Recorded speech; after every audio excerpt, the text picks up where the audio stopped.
अब बात करेंगे हम लोग characteristics of particles of matter.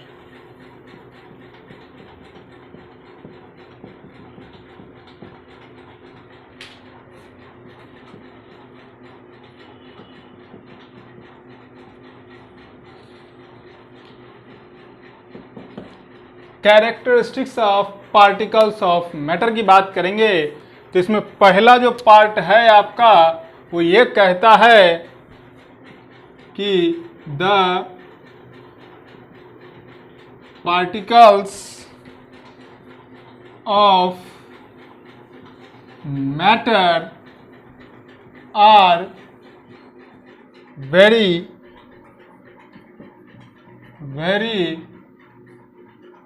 Small. क्या है? The particle of matter are very small. कैसे प्रूफ करेंगे इसके? तरीका है इसका कि जब आप लैब वगैरह में जाइएगा तो आपको दिया जाता है बीकर, 100 ml का बीकर होता है। उस 100 ml में क्या करेंगे? पहला बार में तो क्या है कि हम लोग 100 ml कप वाटर लेंगे, उसमें क्या करेंगे? 5 ग्राम पोटेशियम परमैंगनेट ले लो या कॉपर सल्फेट ले लो, उसमें डालो तो क्या होगा? अभी हम लोगों ने डिफ्यूजन पढ़ा था ना, diffusion of solid into liquid. हाँ, तो उसमें क्या हुआ था? कॉपर सल्फेट की वजह से पूरा का पूरा वाटर का कलर ब्लू हो गया था। तो यहीं पर जो है हमने कॉपर सल्फेट यदि लिया तो पूरा का पूरा ब्लू हो गया ना।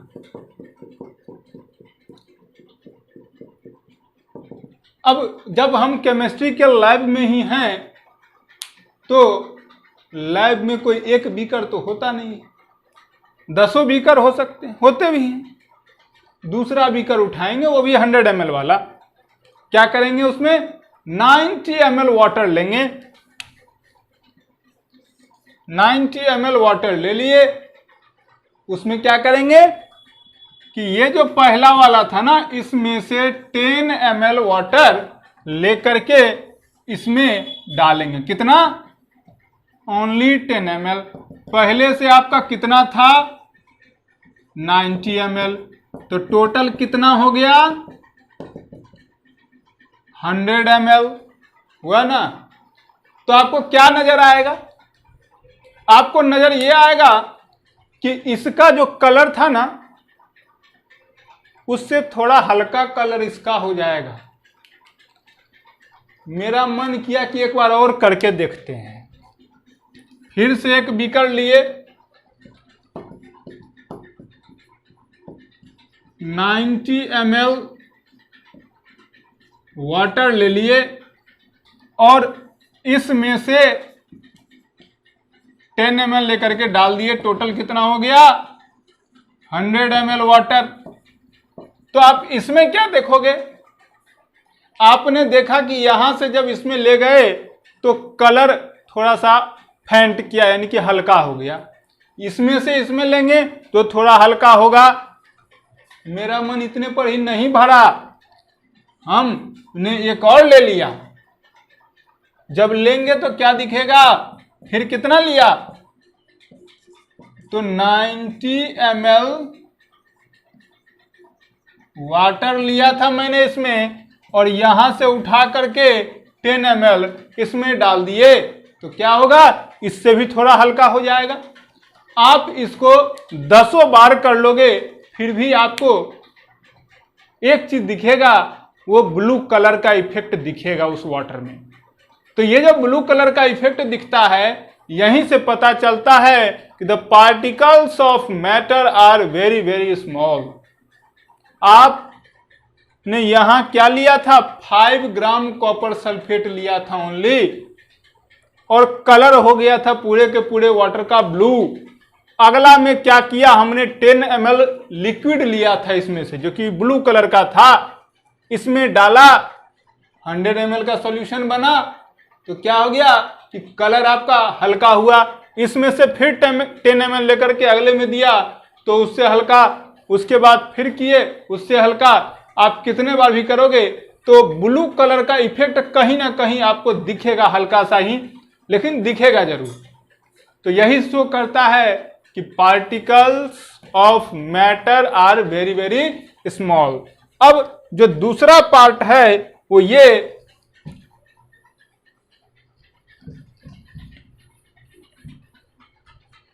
दूसरा पार्ट क्या कहता है आपका, दूसरा जो पार्ट है वो ये बताता है the particles of matter have space between them, have space between them. क्या दिखाया कि दो पार्टिकल यदि हैं मैटर के तो उनके बीच में स्पेस होगा। कैसे पता करेंगे? बड़ा सिंपल सा बात है। आप एक काम करिए, एक बीकर उठाइए 100 ml का। मैं आपको ज्यादा क्यों नहीं कह रहा हूं मालूम है? पानी की बर्बादी होगी, बचाना है। तो मैंने क्या लिया, 100 ml का एक बीकर लिया जिसमें मैंने पानी भरा, वाटर भरा। उसके बाद क्या करेंगे, थोड़ा सा चीनी उठाएंगे। तो जब आप चीनी लोगे, और चीनी मतलब शुगर, चीनी मतलब वो चीन का नागरिक नहीं, हाँ शुगर की मैं बात कर रहा हूं। क्या होता है फॉर्मूला, याद है? नहीं।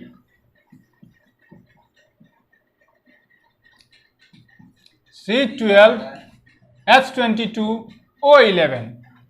इसी का दो पार्ट बनता है, एक तो हो जाता है C6H12O6। ये किसका,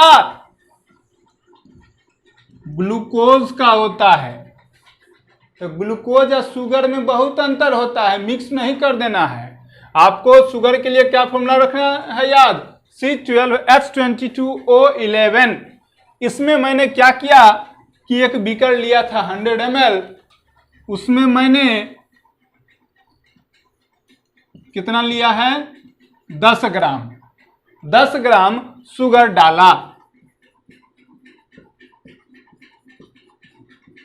तो अक्सर लोग ये कह करके निकल जाते हैं कि चीनी जब आप पानी में डालते हो तो पानी का लेयर नहीं उठता है।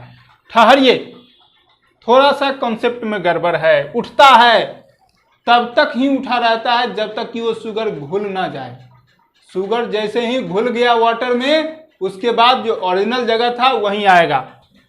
देखिए, मान लेते हैं कि पहले इसमें मैंने शुगर नहीं डाला, तो लेवल इसका ये था,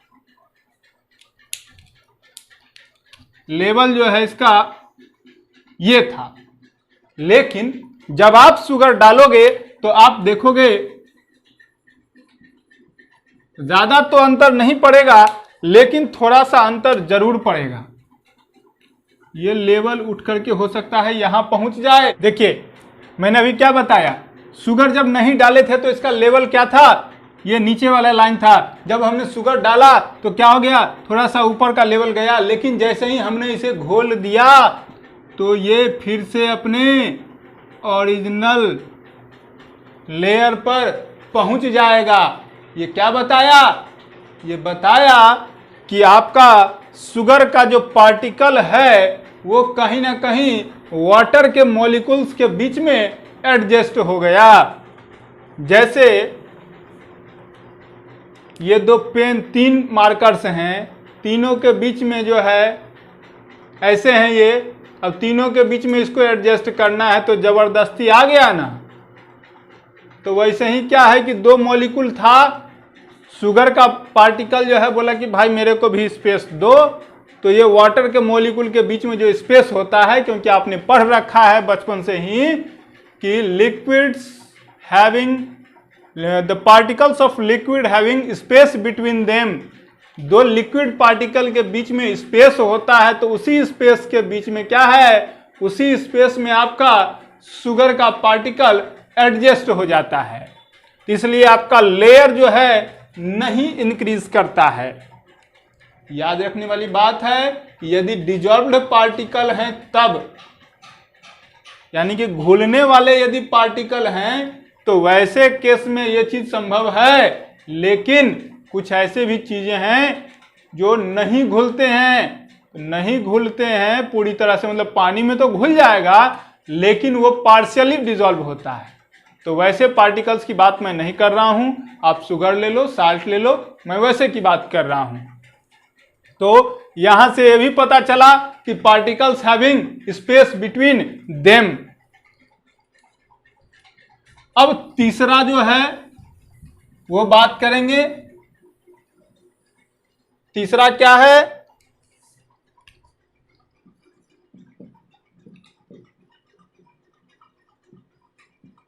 द पार्टिकल्स ऑफ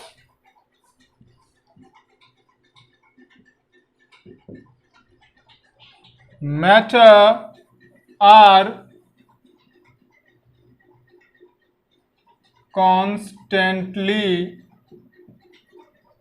moving।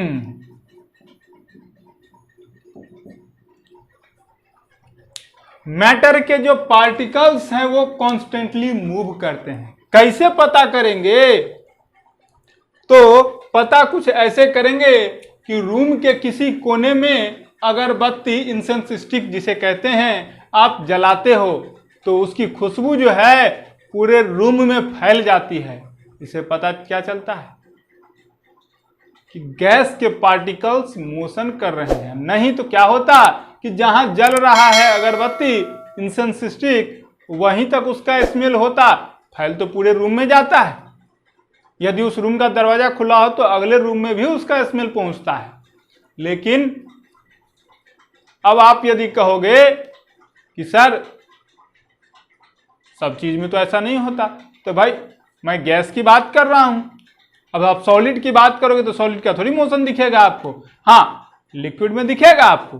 दो लिक्विड को यदि आप मिक्सअप करना चाहोगे तो आपको वो पूरी तरह से घुल जाएगा। यदि आप ऑरेंज जूस में पानी मिलाना चाहो तो क्या ऐसा हो सकता है कि ऑरेंज ऊपर पानी नीचे या ऑरेंज नीचे पानी ऊपर हो जाए? नहीं होगा, वो मोशन में रहेगा। यदि आप अलग अलग कंटेनर में रखे हो, जैसा कि मैंने अभी आपको ब्रोमीन वेपर का बारे में बताया था पिछले वीडियो में, वैसे ही यदि यूं करके आप डालोगे तो क्या होगा, दोनों आपस में मिल जाता है। हाँ, या फिर अभी मैंने आपको बताया कॉपर सल्फेट बारे में। कॉपर सल्फेट सॉल्यूशन का जो मैंने वीडियो बताया था उसमें क्या बताया कि कॉपर सल्फेट 5 ग्राम लिया मैंने, 5 gram only copper sulphate and 100 ml of water. तो उससे क्या हो गया कि वो पूरा का पूरा वाटर का कलर ब्लू हो गया। तो वहां से क्या पता चलता है? पता ये चलता है कि कॉपर सल्फेट का जो पार्टिकल था वो मोशन में गया, लिक्विड के पार्टिकल मोशन में थे, इसलिए तो दोनों आपस में मिल गए। अब जो लास्ट है वो बात करते हैं, चौथा जो है वो क्या है?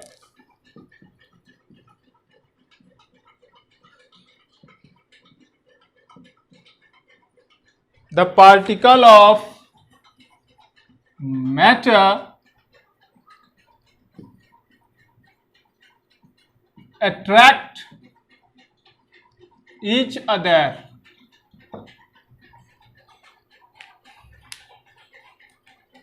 क्या लिखा कि दो पार्टिकल यदि हैं तो वो एक दूसरे को अट्रैक्ट करते हैं। न्यूटन साहब ने कहा था कि अट्रैक्शन होता है लेकिन रिपल्सन होता है लेकिन बिना अट्रैक्शन के नहीं हो सकता। क्यों? जो दूर दूर है उसमें अट्रैक्शन और रिपल्सन कैसा? नजदीक आएगा तब तो रिपल्सन और अट्रैक्शन की बात होगी। तो नजदीक आने का मतलब क्या? अट्रैक्शन। जब तक अट्रैक्शन नहीं होगा रिपल्सन नहीं हो सकता है।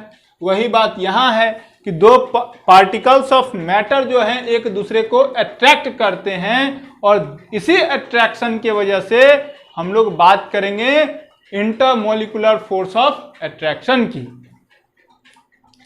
तब यहां से दिखा दूं मैं,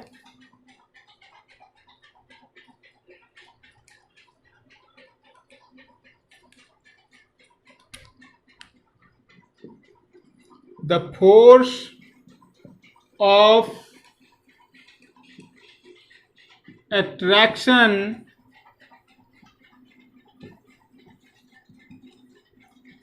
between the particles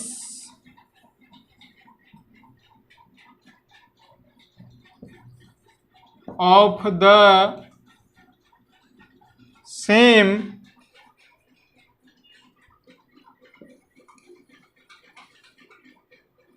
substance is known as cohesion.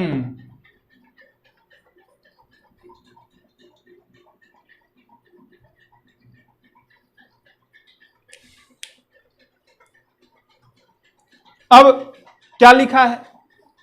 लिखा यह है कि the force of attraction between the same substance is known as cohesion, यानी कि दो सेम सब्सटेंस यदि हैं तो उनके पार्टिकल्स के बीच में जो अट्रैक्शन होगा, इस अट्रैक्शन को क्या नाम देंगे? कोहेशन नाम देंगे। तो अब दिमाग में यह भी तो उठता होगा कि ठीक है, सेम सब्सटेंस है तब तो कोहेशन, और डिफरेंट सब्सटेंस है तो simple force of attraction.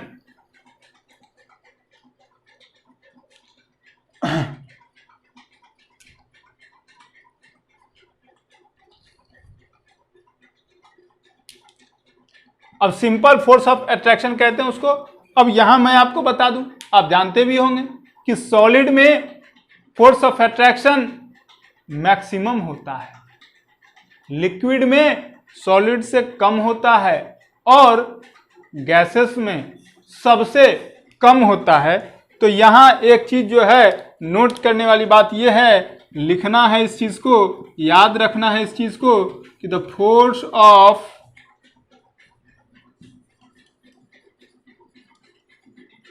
attraction is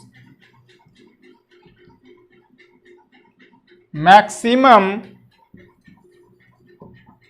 in the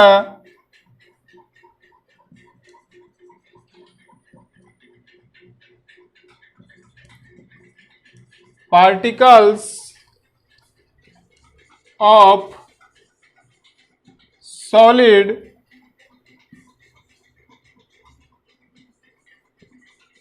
matter and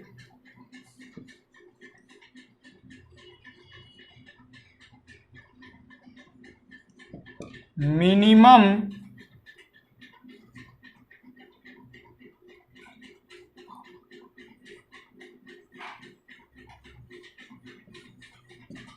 in the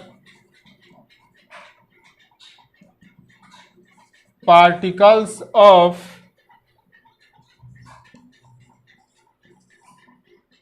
gaseous matter, यानी कि द फोर्स ऑफ अट्रैक्शन है वो आपका मैक्सिमम कहां होगा? सॉलिड में, और मिनिमम कहां? लिक्विड में। यहां तक की बात क्लियर है? तो जब क्लियर है तो क्या करेंगे आप लोग? लाइक करेंगे, सब्सक्राइब करेंगे और शेयर करेंगे। किन्हीं को यदि प्रॉब्लम हो तो आप क्या करेंगे? कमेंट बॉक्स में जाएंगे और कमेंट में अपने क्वेश्चन को लिखेंगे, आपको आंसर जरूर मिलेगा।